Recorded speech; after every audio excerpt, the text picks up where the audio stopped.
welcome to another episode of the Unwanted Opinions podcast. Jay and I are back here on a Thursday, recording about 12:40 Eastern Time. Going to talk to you guys about this whole coronavirus situation with the NBA, the NCAA, what it means maybe for Major League Baseball, the NFL, kind of things like that. What this is just honestly one of the weirdest things that we've ever seen in sports. It's one of the, to my remembrance of like a virus that's going around spread like this and causing this much havoc. Yeah, I don't remember really? like the swine flu causing shutdowns. I don't remember that bird flu H1N1 when we were in 8th, 9th grade, whenever it was. What was the one with the mosquitoes? Was it West Nile? West Nile. West Nile virus. But that was that even in the States? That might have even been. I think it came in. Like there was a scare here. Yeah, you're probably right. It's just this is like the one that it's just really weird, and we'll talk about it just now. I mean, I think everybody knows. I mean, the NBA suspended their season till further notice. 2 players in the NBA, Donovan Mitchell and Rudy Gobert, have been both tested positive for the coronavirus. Same player, same team. Same team. What did you say? They just came off a 4-game road? Yeah, like a 4-game road trip. They were in New York, Chicago. I think they played in. They played at the Hornets, so they were in North Carolina. Did you hear about the video where at the post-game press conference, Gobert like walked up before he found out he had it, was, like touching all the microphones, saying he's not scared of the coronavirus. And the reporters' recorders or their phones, whatever they were recording this conversation on, he touched all of them. And just laughing about it, and then come to find out the dude has This is the guy that gets it. That's just it's just bad luck, I think. Yeah.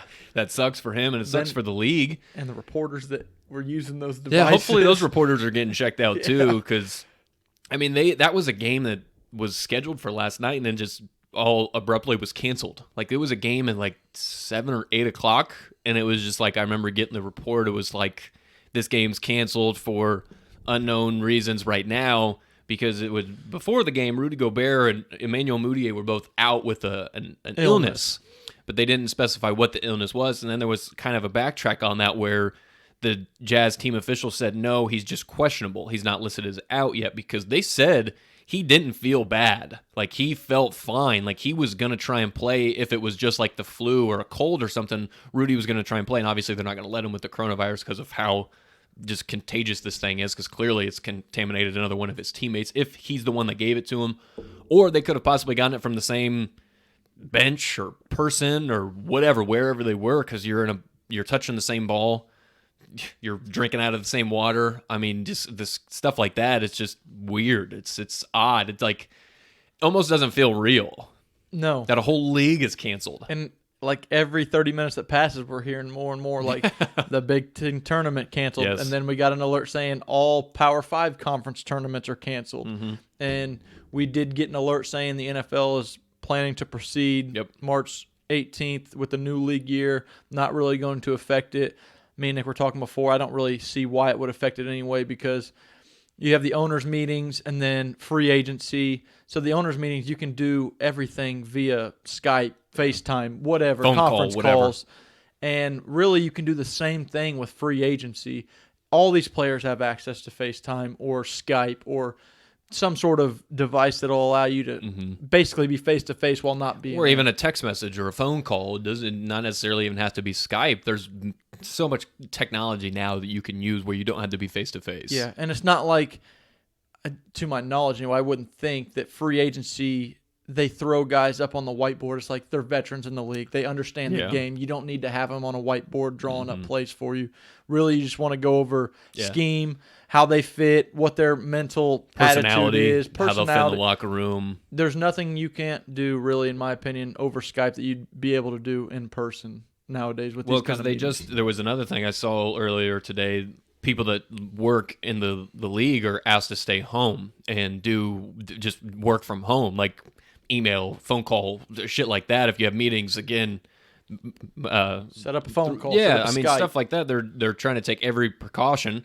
Same thing I saw. I don't know if I'm sure there's probably multiple teams now that have done it, but the Redskins and the Buccaneers were the first ones. They're bringing all their scouts and player personnel. They're bringing them back because they don't want them out anywhere. No traveling. Yeah, they're basically putting travel bans on their own team, which, I mean, it's smart because you're limiting the exposure of where you are, because that's the thing. It's you don't know, like when you leave work, you don't know where that your coworkers go. You don't know who they interact with or who their kids have interacted with or their spouse or whoever it may be. They could, just because, for example, somewhere here, a factory here in town, they shut down because a guy at the factory was in contact with somebody that had the coronavirus. He himself didn't have it, but he knew somebody that did and was with them, so they shut this whole line down in the factory at Subaru. They shut it down because of that.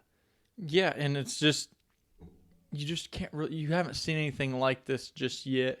You have people, it's spreading so fast. Like, I think at the beginning, I was one that was like, this is way overblown. This is just getting, I was on that train too. They're putting this all over the media. They're wanting it for some reason. Just calm down. It's not that bad.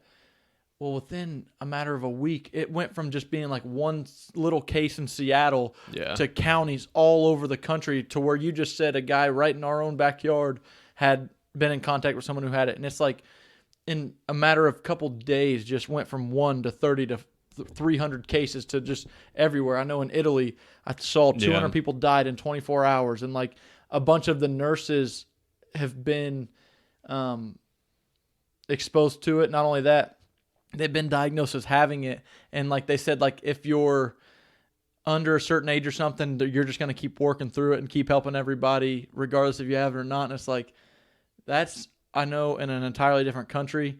I don't think it will get to that effect here, but to take all the precautions, I have no problems with. We need to do everything we can to risk people coming into our country with it and just quarantining it here and getting it under control, because this isn't going to go away in a couple weeks. No. It's probably not going to go in a couple months. It's going to take a while for us to get. I think they said. Well, they said what I saw yesterday was they don't think they'll have a cure for it within like a 6 year. months, right? A year, 6 months to a year, or something like. I saw a year yesterday or last night, but maybe it's.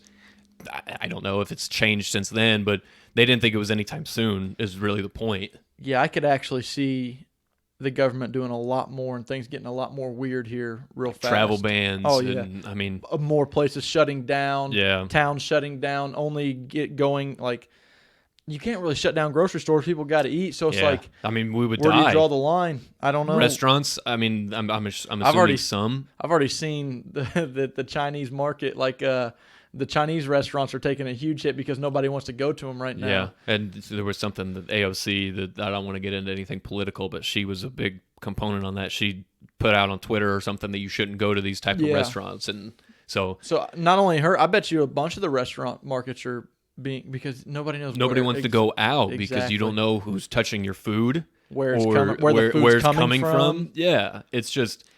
But that's just more on a sporting perspective. I was just, right before we started recording this, I was watching the ACC president announce that Florida State was going to be their tournament champion, and they get that at-large bid, because this might affect the NCAA tournament in whole, because if they're canceling all these conference championships, I mean, you're just going to have to, whoever won the conference outright in the beginning, in the regular season, probably is going to be named the champion, who was ever the 1 seed. But then that comes into effect. I think Michigan State, Wisconsin, and one other team in the Big Ten tied. I mean, so who's going to be that at-large bid? And that's also the fact that one of these 7-8 seeds that maybe was on the bubble, if they could have won that tournament, they would have gotten in. Purdue's a great example. Yeah. Purdue's got a record where I think they're 16-14. I think they have something like that. They have an average record, but they've demolished some really good teams, and they've had some bad losses. And I think they were looking at this tournament as a chance to propel themselves into the tournament. If they would win 2 games or so, maybe not win the whole thing. Maybe knock off Ohio State tonight and then go on and beat somebody. Whoever it may be. But they're a great example. And propel themselves in the tournament. And if they're, after they've canceled this tournament, Purdue's chances might be shot. They probably have no chance now because they had their entire regular season to do what they needed to do, and we're right on that bubble fringe, and now they don't even have a chance. So that's going to be tough to see, because I don't know if they'll cancel the entire tournament. That'll be hard to do. Like the March Madness tournament? The whole March Madness tournament, yes. The NCAA tournament itself. That's the NCAA's moneymaker. I know, but that's the only time people tune in. But they were going to be prepared to have games where there was nobody there.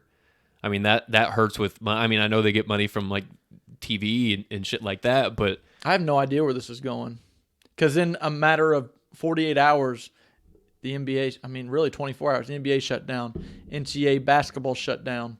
Yeah. Football 2 games last night were shut down right before tip-off. I mean, you saw, if you can YouTube it, whatever, you saw Mark Cuban's reaction right when he found out that they were, I mean, dude went nuts on the sideline. I was actually watching the Mavericks and the Nuggets game last night, and they went and talked to him, and he said, yeah, our players are aware, things like that, and he made up a really good point about the people that work hourly at all these arenas. He said, I'm going to do something to where they'll be compensated so they're not struggling where to find work and how to feed their families and pay their rents and things like that. So I love Mark Cuban. I do too. I think Mark Cuban's awesome. Because had he not said that, I'll bet you the other owners. He put a lot of pressure on all the other owners that make all this money, and these people that work at your arenas. I mean, they have 41 home games every single year. They count on that income to provide for their families, so that's something that they are going to have to do. In the NBA, I saw today, there's just a whole bunch of different reports and whatnot. If a player tests positive for the coronavirus, they're quarantined for 14 days. So, for example, Rudy Gobert and Donovan Mitchell are both quarantined for 14 days before they even come back to the facilities or anything. So if the NBA does, in fact, say they start up in a week again, I'm not sure. I'm not saying that this is for sure going to happen. We saw reports of August. Yeah, well, that was when the season would end, would be August. So if they start the season back up in maybe a week or two, I don't know if that's the case without fans in the arena. I mean, the Jazz are fucked. The Jazz are like sitting there at 4 or 5 in the West right now. If their 2 best players are out for 2 weeks, that's like 6 or 7 games. What do they win? 1 or 2? Depending on who they play. Yeah. I mean, they might fall from 4 to 7 or 4 to 8, and that's a huge difference. But, I mean, I was telling you this. I was like, I don't know. I was like, if they test like all the players on every team and they all test negative and the staff and everybody is involved with the team, and same thing with all the other teams, why can't they play? Well, are they going to test all of them before every single game? Because that's a great question. Yeah, they test negative, they go play this game, well then they go home. They have their lives. No one can really enforce them to stay in their house until the next game or the next practice. So what if they catch it after that game or something else? Then they have to come back and be tested again. Because I did see the players, like the Wizards, who had just recently played the Jazz, they were advised by the team to stay home for 3 to 4 days. I'm guessing that most teams that have come in contact with the Jazz are telling their players to stay in for 3-4 days, and it says if you feel any symptoms to get tested immediately. But I mean, Rachel just texted me, said they shut down the Grand Prix too. There you go. Everything's shutting down. I think they postponed Coachella. Yep. They shut down the St. Patrick's Day parade over the weekend in Chicago. It's just like, that's what I'm saying. I think it can get really weird really fast, and a lot of things become. That's what I'm curious about. What are they going to do here? They're going to shut down schools. They've already shut down universities here and made them go all online. IU, I'm sure there's a bunch of different schools across the country and the world. Where does that carry into? Because like I said, they can't shut down grocery stores, and that's you mentioned it earlier before the show that like that's one of the biggest gathering places in any city. Yeah, because everyone needs groceries. To go there. You have to go there. Everyone touches everything. Like, how do you manage that? Do you have to be tested before you go into the grocery store? I don't know. It's gonna be weird. And I think a lot of this is, I do agree some of it's being blown out of proportion, because I don't think they're trying to tell you if you go to a sporting event, you're going to get the coronavirus from the arena or stuff there. It's just the fact that there's probably people that have it that don't know it yet and can affect those areas. Or if there's people that do have it, they don't care, and they'll go to these sporting events and just contaminate a whole bunch of other people, because that's what they're really just trying to limit is the spread of it. Exactly. Try and shut it down right now at the root, but you really can't do that unless you take away these events or these big gatherings, and that's exactly what they're trying to do. So I don't have a problem with it. It sucks because we love seeing different sports, and you're right in the heart of there's a lot of teams that are fighting for playoff seeding right now in the NBA, and they've talked about either. And the biggest portion of college basketball is right now. Yeah, that's the only time I watch college basketball. Really, is the tournaments and down the stretch for the NBA. All the conference tournaments. Those are fun, and then the NCAA tournaments, the most fun in college basketball. That's where they make their whole money, because this year especially, I thought it was going to be madness because there really wasn't that one team that was so dominant that was going to win the whole thing. I thought there was many teams that had a chance to win, but. Yeah, I mean, what do they do in the NBA? I mean, because I saw today multiple things where they're either going to postpone the season for a couple weeks and then just keep going and then just like you said, limit it into August. I really don't think they'll cancel the entire season. I don't think they will do that, or just jump straight to the playoffs and in the middle of April, because I think the last day of the regular season is like the 13th, 14th, or 15th. Then just jump to the regular season, but then that comes to a lot of problems with teams like that are on the bubble, like New Orleans, the Pelicans or the Kings or the Blazers. They're all fighting for that 8th spot in the West, and there's like the Pacers, the Heat, the Sixers are all fighting for seeding. Higher seed. Yeah, the Rockets. All these teams are fighting for where they want to be seeded in the playoffs. So that just comes into a whole big problem. I mean, this is obviously an unforeseen thing. So you're saying just call it now and then begin the playoffs in April? That was something that was floated around today that I saw. Was just wait 3 to 4 weeks until the playoffs were supposed to resume anyways, and then just go from there. Whatever you're seated at now, and that's how you're going to be seated in the playoffs. Pissed off teams. Yeah, I don't know if they can do that or maybe they just because to me cancel that's 7 or 8 games. I mean, and play a total of like every team plays like 72. I don't know. I don't know what's fair or what's not. Because technically it's not fair, because you sign up for 82 games, so you believe you still have all these chances. To get where you need to be, and then out of nowhere you're just cutting it off. Yeah. I get that this is some unforeseen event that just is like taking precedent, but as a team, if I was I'd be pissed too. Yeah, man. Like if you're New Orleans, the only teams that will be happy out of this are the Lakers and the Bucks. That's the only teams that'll be like, yeah, we're solid, because they're the number 1 seed. Exactly. They're at the top of the conference. Now they get more rest. They don't have to worry about losing that seeding. Because I just like 2 teams that come to mind really: Portland and New Orleans. Both those teams have had so many injuries from the beginning of the season till now. They're all finally starting to be healthy. And they both believe that they have a chance to get in the playoffs. And if they get there, they probably think they can do some damage. They may not be able to, but they don't think that. And I mean, their fans think that. Their ownership, the players, I mean, they want that equal opportunity. I don't know if they're going to be able to get it. I am I guess just looking forward to what the NBA is going to do about the playoffs, what the NCAA is going to do about their playoff. Because the NBA was supposed to meet today at 12:30, so it's 1:00 Eastern time. So they're supposed to be meeting now. Right now. So I think we'll know a lot more later in the day. But as of now, we're just stuck in this little parallel where we don't know what the hell's happening. No, this is the most gray area that I've never even seen or thought about being. I was honestly just like in awe. Like last night, I was waiting for the Kings and Blazers or the Pelicans game because I wanted to watch Zion. Yeah. 2 minutes before tip-off, they say the game's postponed. Everyone in Kings Arena is booing, and I get it. I mean, but just in shock. I was like, I've never seen a league suspended. And then, they suspend that game, and then all of a sudden, then you get the alert, the NBA as an entire league is suspending games. And that was like 2 minutes right after the game suspended. Yeah. As soon as that Rudy Gobert was tested positive, because from what they were saying yesterday was the league was just prepared to play games with no fans until obviously this player was affected by this virus, and they just all freaked out. Now, how do you think this affects the NFL draft, which will be coming up in about 6 weeks? Well, we were talking about it a little before this morning. I mean, why would you go if you're the player?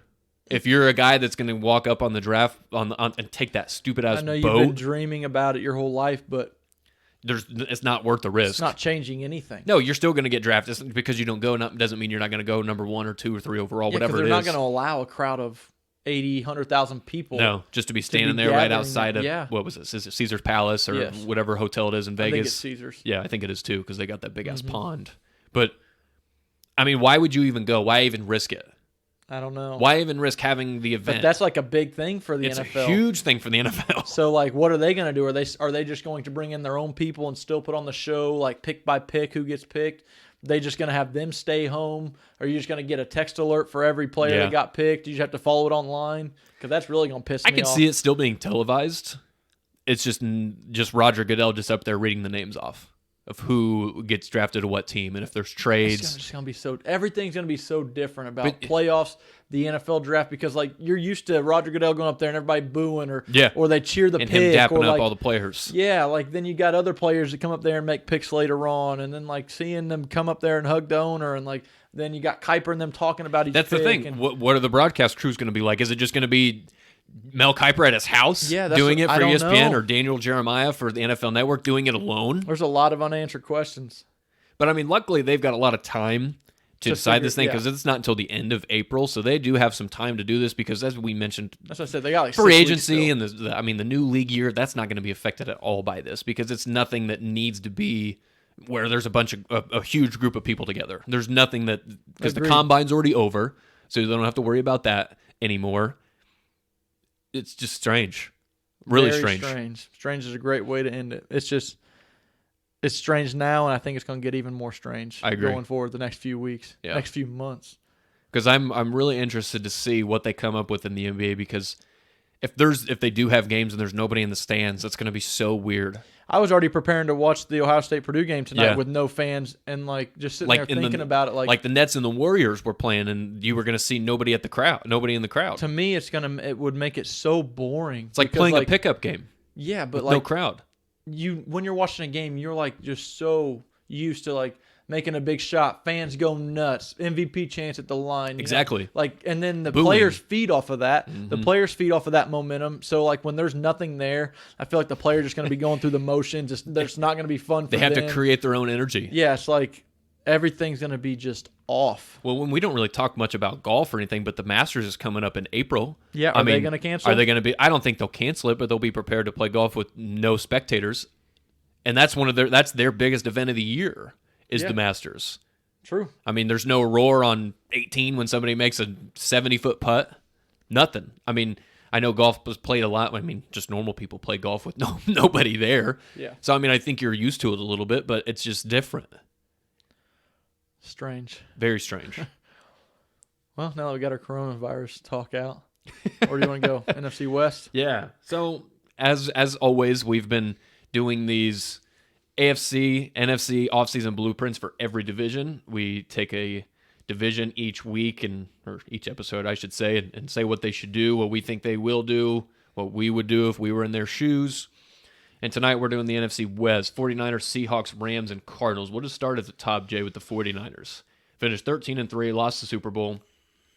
They're very limited in what they can do this offseason because they only have 6 total picks. They have $17 million in cap space. They've got some notable free agents, and they've got some needs. I wouldn't say a lot of needs, but with guys I think there's more than the average person thinks there are. Because of what they're going to lose. Because right now, I'll just name off some of the free agents that they have. These are the notable ones. Emmanuel Sanders. How much money do they have? $17 million in cap space. Okay. So you've got Emmanuel Sanders, Eric Armstead, who is a big part of that defense. Jimmy Ward, Kendrick Bourne, Sheldon Day is another guy on that defensive line who was really important to him. He wasn't the big name, but he was good. And then Matt Breida. I don't think he's just a big name. I don't think they need to bring him back, and they probably I don't either won't. Because I think Shanahan's shown you that whatever running backs he has, they work just fine. Yeah. They had 3 guys that were the same running back. Yeah, absolutely. And they still have 2 of them. Mm-hmm. And I think their needs I don't think their secondary is very good because Sherman's getting older. As I mentioned, they're probably losing Jimmy Ward.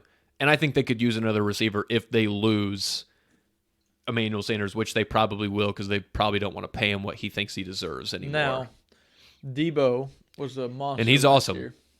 He was really good. And you still got George Kittle. And the guy I was really looking forward to seeing got hurt last year, and that is Jalen Hurd, who didn't really get to play, who looked really good in his very limited time in the preseason before he got injured.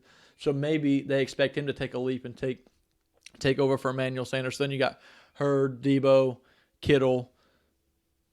I mean, you can filter guys in and out, really. Agreed. With the kind of offense that they run. But with how limited they are in cap space, they're also very limited in the draft because they only have 6 picks. And they have 1 in the first round, and then they don't have another pick until 5. They don't have a second, third, or a 4th-round pick. I think one of the easiest predictors, I think their first-round pick they're going to trade back. They could. I think they're going to. Someone's going to want to jump into the first round just like Baltimore did to snag Lamar because you get that 5th-year option instead of just 4 years. So I think somebody will want to jump into that 32nd slot just because there's going to be some big-name guys on the board still, and San Francisco is going to be more than willing to trade back and pick up some extra picks in order to just be able to fill out their roster a little bit better. Yep. At 31, I guess, you have like I said, a few more needs than I think people realize. Their secondary, like you said, is not that good. It's not very good. It was Richard Sherman is now how old? He was already slow this year to begin with. He just relies on his instincts. And they just were so good up front that it really helped their back end. Exactly. And if they let Armstead go, because he's probably a guy getting tagged. I could see them tagging him as well. Trying to make one more run out of it. Because, I mean, if you got him, you still got Bosa and Buckner on the D-line. You could probably pick up that fifth-year option. I mean, maybe not on Solomon Thomas, but he's still under his fourth year. They gave D Ford a big contract, right? When they traded for him? Yes. So you've still got a lot of good players on your defensive line, but Eric Armstead was one of their best. Agreed. He was a really important piece on that defense, and if you lose him and Sheldon Day, it only hinders your secondary that already was average. Yeah. So, and I mean, like I said, they don't have a lot of money to spend elsewhere. I think the 49ers could be in play for like receivers like Rashard Higgins or I don't know how much Robbie Anderson's going to demand. It's not going to be what Emmanuel Sanders is going to get. It shouldn't be, at least. No, you got there's a few other wide receivers out there up for grabs. Yeah, and I mean, I think there could be talked easily into coming to the 49ers because of the offense they run. It's very... I think Mohamed Sanu could fit in there pretty well. He didn't really work out with New England, but a veteran in that type of situation with Kyle Shanahan, they're definitely going to be shopping for that secondary market. They're not going after any of the big-name guys. They can. They don't have the money to do it, and... Like I said, the corner market's thin for... Yeah, they're not going after Byron Jones. They can't afford Byron Jones or Chris Harris or... I mean, I don't know if they're in play for a guy like Darius Slay either in the trade market. Cornerback class it's not great. In the draft. And the safety class really isn't that good either. In the draft or free agency, neither of those positions are that deep. But, yeah. I mean, I still think they're obviously a really, really good team because they've got a lot of good pieces. I think they can make their offensive work because they've got a good line. I think Jimmy G's a better quarterback than people are giving him credit for. He has his limitations, but they still got to the fucking Super Bowl last year. I mean, they were a quarter from away. They were up 10 in the fourth quarter in the Super Bowl, and then just kind of collapsed a little bit. But you also just ran into the Chiefs, who have just a special quarterback in Mahomes, and I don't think it was Jimmy Garoppolo's fault that they couldn't stop Mahomes. But I mean, he did overthrow.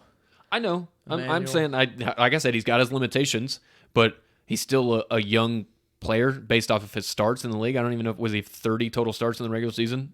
Yeah, he has less starts than, I forget who it was that they compared him to. And it's because he got hurt. I think he has less starts than Patrick Mahomes. That might have been the one I heard. I'm pretty sure it is. Yeah. Because they were talking about that a lot during the Super Bowl week.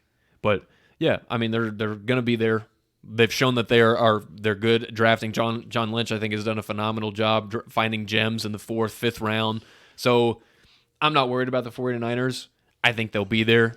And if I was a GM, I'm trading back in that 30. And I love the way 31. And I love the way they play. They're very physical, and they can ship guys in that, I mean, that will play under their system because Robert Saleh's still there, Shanahan's still there, so they've got their system.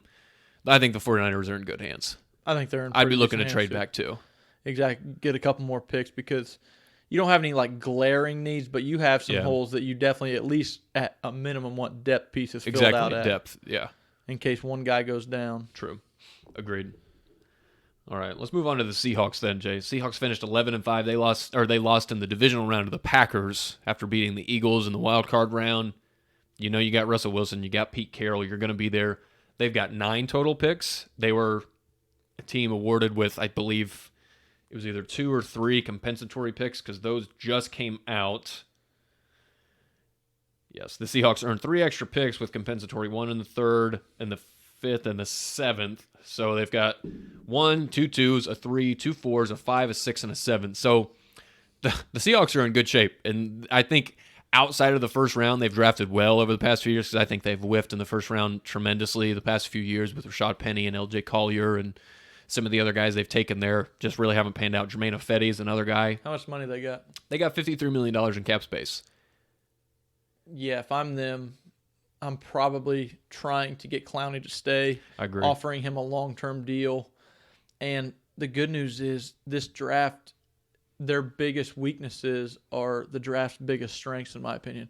Offensive line, interior and outside, on top of that receiver, because they still need someone to go with.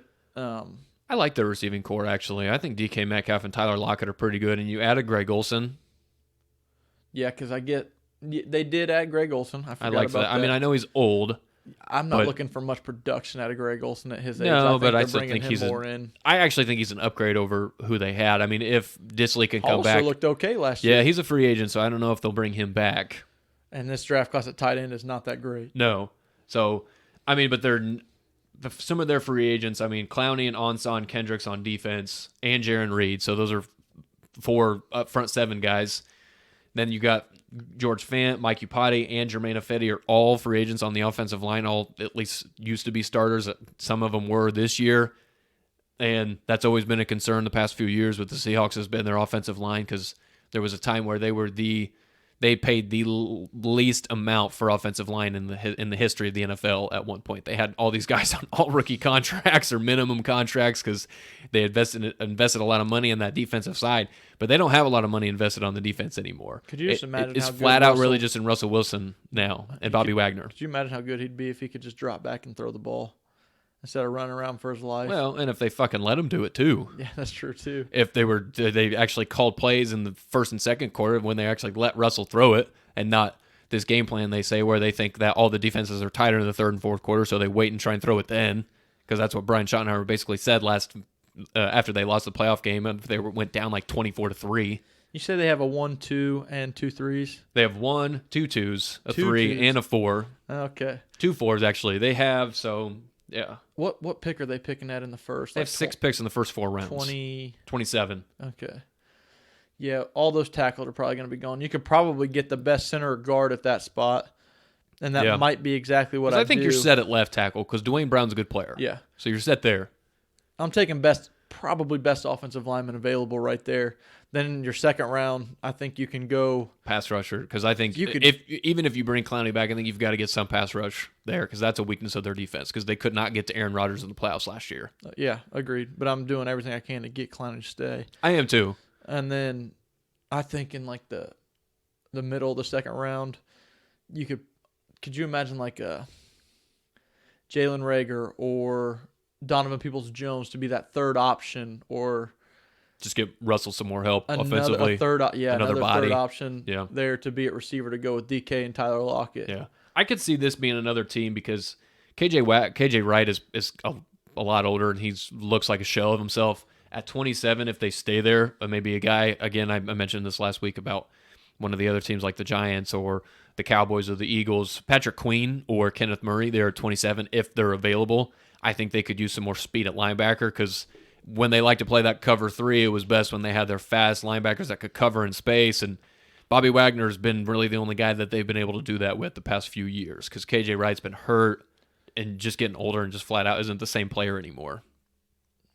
And they also, I think they could use another. Too. I think they could use another corner, because I like Shaquem Griffin, Shaquille, whatever, which the brothers, whichever one's the corner. And then Quandre Diggs played lights out after they traded him from Detroit. Yeah, but he was a safety, wasn't he? Yeah, but I'm just saying in the secondary, just in general. Gotcha. But I don't think Trey Flowers is really that good. I think he was one of the lowest graded corners in all football last year. So they just got a little bit of holes. It's not the Legion of Boom anymore there. No, it's not. Because 1,000% correct. At running back, you still got Chris Carson and Rashad Penny both coming off pretty severe injuries. I think Carson was the fractured hip and Rashad Penny the torn ACL. So they're coming off pretty significant injuries. But they took Penny in the first, and Chris Carson's proven he can produce in the league. So I don't think they're taking a running back. Well, shit, and they showed when Marshawn Lynch comes in off the streets at 35, he can still score 4 touchdowns in 2 playoff games. Yep. So I think they're solid there. Yeah. I think offensively, yeah, like you said, add another weapon for Russell, but I mean, with him, you got a shot with just about anybody there. That's why I'm upgrading that offensive line. Yeah, you've absolutely got to upgrade your offensive line, especially because they're a team that are losing 3 starters up front, or at least 3 guys that play a lot. Because if they don't retain them, which I would assume they probably don't retain Mike Upati because he's up there in age. George Fant was like a 6th or 7th round pick who just panned out to play pretty well. And as I mentioned, Ifedi was a guy in the first round that didn't really live up to anything where he was drafted. But I think Seahawks again. I mean, they just don't lose. No, they don't. Since Russell Wilson's been there, have never had a losing record. Missed the playoffs one time, and everyone thought the sky was falling, including myself, because they missed the playoffs, and I just didn't think their roster was that good. But doesn't matter. Just how special Russell Wilson is, he's going to get you there. He's going to get you at least 10 wins. Yeah.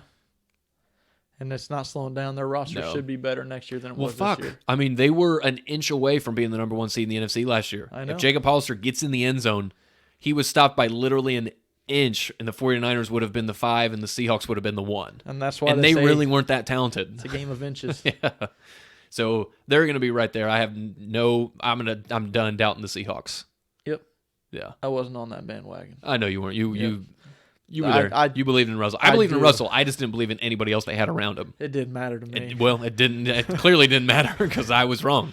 But yeah, like I said, I'm done doubting them because really, like you said, they don't have a whole lot of issues either. They just seem to always win. So they're a team. I think they have holes for sure, but they just get covered up by Russell Wilson. And like I said, outside of the first round, they've drafted well.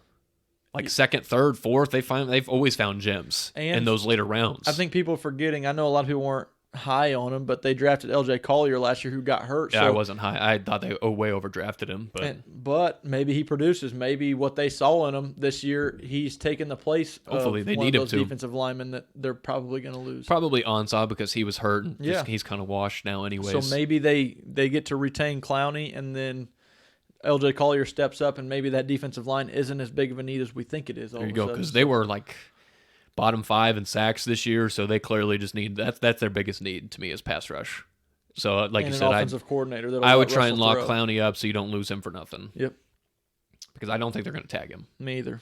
I think they wanted. I think they. It was in his contract. I think that said he can't. I'm pretty be sure they promised him. They said they wouldn't eat anyways. So, all right, Clowney's not getting tagged. There you go. Rams. Finished 9-7. How good is this division? It's the best in football. Yeah. At least it finished that way. I think you can make an argument for the NFC North as well. They were pretty damn good. But yeah, the Rams 9-7. They don't have a lot of draft capital either. They've got $23 million in cap space. That's probably going to be all used on Jalen Ramsey because they have to re-sign this guy. They have to. Yep. They gave up 2 first-round picks. He knows that they have to sign him, so he's going to get the largest contract as a corner in NFL history. I don't even know how they can do it after they're dishing out money to Goff, Gurley, Aaron Donald. That's it. They've got 5 guys that take up over like 40% of their cap space or maybe even more than that. So how can they afford him too? But they're not going to be able to afford anybody else because the list of their free agents is Dante Fowler, Michael Brockers, Andrew Whitworth, Corey Littleton, Raquel Roby-Coleman, Greg Zuerlein. Those are all starters. Yeah. I know one's your kicker, but he's their best kicker. Yeah, he's behind Justin Tucker. But yeah, I mean, and he was a huge component of your team last year. He's a huge Greg the Leg. Yeah, I mean, he made like a 57-yarder sending you to the Super Bowl 2 years ago. So they're probably not going to be able to retain any of these free agents that they have. I feel like this Rams team is going to go downhill fast. I agree, and their offensive line already sucked. You saw what happened when Jared Goff isn't protected. They were very limited in what they can do. They don't have a first-round pick the next 2 years. Hell, Whitworth might retire. The dude's like 30. Yeah, he probably should because he didn't look that great last year anyways. No. They benched Rob Havenstein, who I think he's a free agent as well. But, I mean, I didn't count him in this because he didn't start towards the end of the last year. What do you do with Gurley? Because Gurley's not the same. Gurley's trading him. He can't get traded. Who wants that unless guy? You're giving him a second-round pick to take his contract because he doesn't look the same either, and that completely changes their offense. The Rams might finish 4th in this division next year. Yeah, because I like what the Cardinals are doing. I do too. The Rams, they got a lot of holes, especially up front on the offensive line. And if their defensive line only has Aaron Donald now, I mean, if you're losing Brockers and Littleton, that's your front 7. I think you got Eric Weddle retired because I like Taylor Rapp. And obviously Jalen Ramsey is one of the best corners in the league. But if you got 3 guys on your defense and you're filling the rest with rookies and minimum contract guys, good luck. Good luck. The Rams invested. The outlook of the Rams is not great. The Rams just are really investing in star power rather than building a great team to hit with that star power. Well, they paid Jared. I mean, Jared Goff's contract, his cap hit goes from like $12 million up to like $36 million this year. Yeah, that's crazy. It's nuts. It goes up like a whole $20 million. Good luck. And Rams. that guy's not playing like a $36 million quarterback. Nope. I mean, I actually don't like the Rams. I don't like the Rams at all. I think their biggest, like I already mentioned, their biggest needs. But even if they fill those guys, they're wanting all these guys to be starters and stars immediately. They need them to. If they sign Ramsey, they're going to have needs at every level. There's no if. That's true. There's no if. They can't let him walk. They just can't. So they're going to have needs at every level on defense, and now their offensive line is going to go down. Skill position, they're fine offensively, except for running back. Because I don't like Gurley. You can't protect Goff, he's not very good. No, because they got good tight end play. Everett and Higbee are both, I think, pretty good. Then you got the 3 receivers. Isn't Cooper Kupp a free agent? No. He's not? Does he have 1 year left? I believe so. I think this is his 4th year. Yeah, but he's extension eligible. Do you try and trade him? Maybe get something else? No, he's your best receiver. And he's Goff's favorite receiver. Yeah. And to me, I think he's the best. But I want to say Robert Woods' deal comes off the books next year. But, I mean, you just got to protect Goff. That's just the main thing. He's a statue and can't move, and he needs people to protect him up front. And their offensive line sucks. Yep, not very good. At their first pick, they're probably going all offensive line. Because they're not a team that can play the free agency market at all. Yeah, I wouldn't be Rams are in trouble. happy if I was a Rams fan. No, they're in trouble. You missed your window. They're going to sell some tickets this year because they've got some stars on their team. Because, I mean, Aaron Donald's obviously amazing. What quarterback do you think they end up with starting day one? Goff. Oh, I'm thinking of the Chargers. Where the fuck am I? I heard L.A. in my mind. Okay, I don't know what the fuck you're thinking about. Yeah. They're absolutely playing Goff. They have to. Now that I just said that, though, who do you think starts for the Chargers? I was thinking about that today. I think they ride out Tyrod. I think Tyrod, and then they draft some. Yeah, I agree. But I don't think anybody's talking about Tyrod being the starter. Everyone is saying, like, trade for Cam. Brady's going there. Yeah. They're linking all these other quarterbacks with the Chargers. Instead of just, Tyrod's won games. He took the Bills to the playoffs. Yeah, and they weren't that talented. No. So if you can draft someone at 6 or move up and take someone and then let Tyrod play, I think that's probably your best play. Yeah. The Rams don't really have a best play, in my opinion. They don't, dude. They're screwed. Yeah, I think, if you're looking at it from Kroenke's perspective, if you sell a lot of tickets and because you got all these stars in Los Angeles, you did it correctly, you're just not going to have a winning team in the next few years. I mean, I think they got good enough players to continually go 8-8. Yeah, and I still like Sean McVay. I think he's a good coach. I think everybody just made it out to where he was the next was great one, an idiot all of a sudden because they still won 9 games, which is not is not hard to do. It's pretty hard to do. Yeah. It just sucks that you got the Seahawks and the 49ers in it, who also have 2 really good head coaches. And, I mean, Jimmy G and Goff are probably similar quarterbacks, but then Russell Wilson's better. Kyler Murray could soon be better than Jared Goff. Kyler Murray might already be the second best quarterback in that division. Yeah, he might be. Because we'll go to the Cardinals now. They finished 5-10-1, better than I thought they were going to be, and they were in a lot of those games. Was it a one-possession game that they had a chance to win? Probably 6 of the 10 that they lost. Yeah. If I had to guess, I'd assume it's pretty similar. They win 8 games. With a new head coach, a rookie quarterback. Rookies at all the wide receivers. Basically rookies at almost every single level because they are another team that's whiffed on some first-round picks, and Hassan Reddick and Robert Kondichi. They missed on those 2 guys. And hell, their biggest contributor at running back they got halfway through the season. Yeah, he's a free agent, so I'm sure they probably want to sign him because I think they're going to cut David Johnson and save themselves some more money. They said there's no way. They did say that. Yeah, dude, they can't cut his contract. I know they just extended him for 3 years, $39 million, but he barely played last year. Yeah, I know, but they can't cut him. They screwed themselves in that situation. They got to try and get somebody to trade for him, but again, who wants that contract for a running back that hasn't produced in 2 years? And he's been hurt a lot. Yeah. And he just flat out lost his spot to Kenyon Drake and Chase Edmonds. Yep. So I don't know what they're going to do. They like those 2 guys better. They do have $39 million in cap. They could be in play for Jack Conklin, Brandon Sheriff, if he doesn't end up getting tagged. They need to be play for both those guys. They could be. They're a team that can easily do that because they clearly are invested into DJ Humphries at left tackle because they just extended him, which they gave him a lot of money, honestly, and I don't think he's been that great. But if he's stable and he's there and he's producing somewhat at a reasonable level, you're going to pay him. But Kingsbury, I think, wants to add a number 1 receiver at that 8 because they're sitting at right now at 8. They've got 7 total picks, 1 in each of the first 7 rounds. So if he's talked about adding a receiver. If both receivers there, and by both I mean Judy and Lamb. I think they'll take CD Lamb. Do you? Because he played with Kyler. I personally think he's the better of the two. I think it's fairly close. I think Jerry Jeudy's really good too, but I prefer CeeDee Lamb. I think he's a better player. I do as well. Yeah. I don't think that's a bad pick there but also then I'm probably going offensive line and taking one of the top tackles because you got to protect Kyler because they gave up the most sacks in the league. And I know some of it was him just trying to scramble around, make some plays, but you can get one of the top tackles at that pick. For sure. If it's Andrew Thomas, Wirfs, Wills, whoever, you're going to get one of these guys at 8 because you always see it every single year. Somebody's going to trade up and get quarterbacks, and they're in a team that obviously doesn't need it. So I personally would take a tackle here and protect Kyler. I think that's what they're going to do. I think it is what they should do because Larry's old, but you got Larry. Hakeem Butler never played because he broke his wrist. He didn't play all year. He's a big body guy. I know he had issues with drops, but they believe in him. Andy Isabella, Christian Kirk played well at the end of last year. I think they're in play for a tight end. Yeah, but you could get with the 8th pick or 9th pick or whatever in the second round, you could get T. Higgins, Justin absolutely. Jefferson, one of those guys. You're going to get a good receiver in the second round. So because they're high in the second round. They need that offensive tackle. I think that's where they should go. I don't know how much of a free agent destination they are. It's not. When's the last time a big name free agent went to Arizona?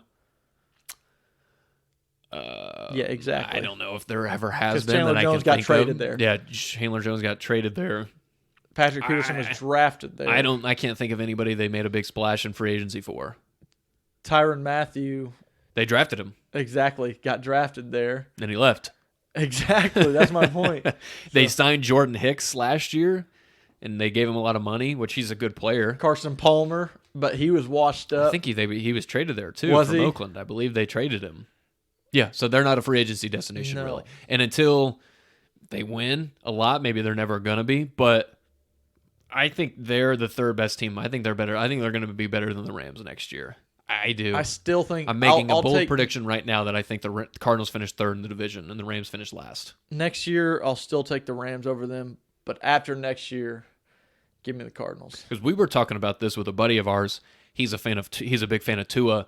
I think Kyler Murray is going to have a better career than Tua in the NFL. I mean, from day one, Kyler didn't have a lot of talent around him, and I mean, he still produced. He was the offensive rookie of the year. He played really well the whole entire season with a bunch of young guys around him and a brand new head coach. Yeah, they won 5 games, very and a competitive. Horrible offensive line. Yes, so I just think Kyler Murray's going to have a really good career. The only thing we were worried about was his size, but it wasn't a factor. It really didn't matter. No, that was the only thing I was concerned about, which I think everybody was.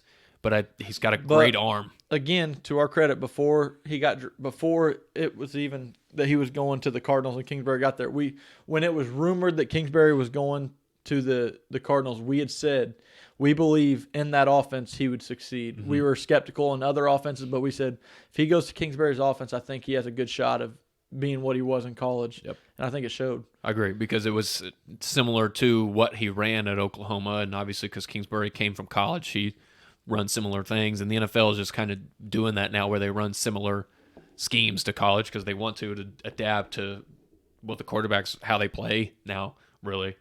But yeah, I'm going to say that I'm saying that Cardinals finish third in that division. I think they win 7 it wouldn't surprise or 8 games. Me. I like what they did and what they're doing. I agree. And I kind of like some of the players that they have. I mean, I think they're good in the secondary, surprisingly. I think because you got Byron Murphy, Budda Baker, and Patrick Peterson. I think those are 3 good players in the secondary. Chandler Jones. He quietly had how many sacks last year? 20? 19 and a half or 20? Yeah. I mean, my God, the dude's not had double-digit sacks in his career every single year he's been in the league. He might be just protect your young quarterback. One of the most underrated or underappreciated guys in the NFL. Yeah, and he just doesn't get talked about a lot because he's in Arizona. They don't win much. He's not really a sexy name if you want to say that. They need help at linebacker bad. Yeah. And someone opposite of Chandler Jones. Agreed. Pass rush and I think D-line and O-line I think are their 2 biggest needs. What he won't be there, I don't think. I was going to say, what about them taking a chance on a guy like Isaiah Simmons at number 8? And just trying to find that stud. Hell, I mean, maybe, I don't know. He could be there. It's possible because if there's teams that jump up and they want to get a tackle because I've been on or a quarterback. I've been saying that 3 quarterbacks are going to go in the top 5 or 5. That's what I meant, 5 for a while now. So even if you say 3 quarterbacks go in the top 6, He'd be a perfect player there. He can play high. He can play everything. The other three are going to be tackles probably, and you got to throw in Chase Young. Yep. And I think Jeffrey Okudah goes before Isaiah Simmons. Probably. So there's a chance that dude could be there at 8, and then what if they jump all over him and just want that just like star player to roam their defense and be a game changer? It's not a bad idea. No. I think that's a good fit for him too. Yeah. Because, I mean, he could play all over. They don't have anyone. No, they don't have anybody even close to that. I mean, they struggled in pass coverage this year, especially never covering tight ends and receiver or running backs out of the backfield. Deion Buchanan had one good year. I think he's gone. Yeah, I think if he's still on the Giants, I'm not sure if he's still even there. He might be a free agent, but yeah, I mean, he didn't last very long. No. Yeah. Yeah, there's the NFC West. I mean, that's one of the divisions that not a lot of these teams are pretty good. This is a really competitive division. Not a lot of these teams have glaring needs. Cardinals are one of my favorite teams roster wise, and just watching them play. And what their opportunities they have in the next few years to become a better team. Because, I mean, you think about it. I mean, Russell Wilson, he's going to be there for a while, but I mean, is Jimmy G going to be there? Is Goff going to be the guy? Is he going to take another leap to becoming a great quarterback? Right now, I would say no, but it's possible. Same thing with Jimmy G. I think they're both kind of lumped into that same But neither one of those guys have a ceiling as high as Kyler Murray's. That's exactly my point. And he was only a rookie. Agreed. Yeah. You want to get out here on that? Yeah, let's do that. As always, subscribe to the Unwanted Opinions podcast wherever you get them. Rate, review, Apple Podcasts. You can reach out to us on Facebook, Twitter, Instagram, Unwanted Opinions with Nick and Jay. Send us an email, unwantedopinionspodcast@gmail.com. We're interactive on social media, whatever. And email will answer your questions, all this stuff, man. And just a nugget, we didn't even mention the MLB. Breaking news, MLB expected to suspend baseball operations indefinitely later today. There you go. So this shit's getting spooky. Well, I think another thing, just real quick, the Major League Soccer is postponing their season 30 days for this coronavirus. So yeah, scary shit. Wash your hands. Don't touch anything. Shower like you're fucking supposed to. Wash Stay your out of clothes. big groups. Yeah. Wash your sheets. Wash your clothes. Don't shake people's hands. Give them little elbow bumps or give them some nucks. Wipe off your carts at the grocery store. Wear gloves around. Yeah. Use your shirt sleeve to open doorknobs. There you go. Do everything. Carry hand sanitizer around with you everywhere. Right there. Carry a little bottle of hand sanitizer with you. Sanitize That'll definitely help. Yeah. Other than that, until next time. Until next time.